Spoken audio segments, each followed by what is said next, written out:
আচ্ছা, কখনো কি ভেবে দেখেছেন, আপনি যখন কোনো সমস্যায় পড়েন এবং কারো কাছ থেকে সাহায্য প্রার্থনা করেন, তারা শুধুমাত্র আপনাকে পরামর্শই দিয়ে যায় যে, "এইটা করলে ভালো হতো, এইটা করলে ভালো হতো, এইটা করা ঠিক হয়নি।"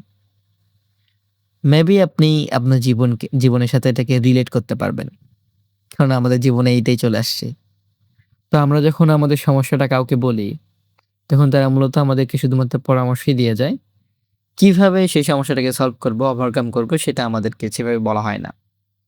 শেষ পর্যন্ত দেখবেন যে আপনার সমস্যাটা আপনাকেই সমাধান করতে হবে। বাকিরা সর্বোচ্চ ৫ মিনিট পরামর্শ দিবে, ২ টো কথা বলবে। তারপর সবাই নিজের জীবনে ফিরে যাবে। আপনার যে কষ্টটা সেটাকে আপনারই পোহাতে হবে এবং আপনার যে বোঝাটা, সেই বোঝাটা আপনাকেই বইতে হবে। মানুষ বরঞ্চ সহানুভূতি দেখাতে পারবে, কিন্তু দায়িত্ব কেউ নিতে পারবে না।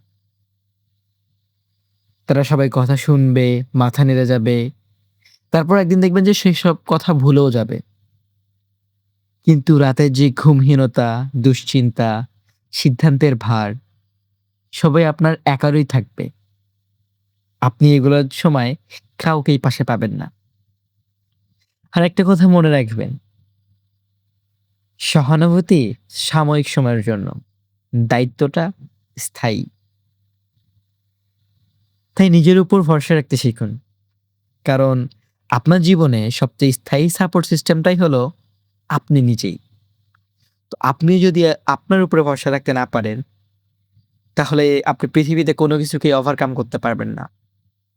পৃথিবীতে কেউ কারো জন্য নিজের কাজ রেখে আপনাকে সাহায্য করতে আসবে না। বরঞ্চ তারা পরামর্শই দিতে পারবে। কথাগুলো মনে রাখবেন।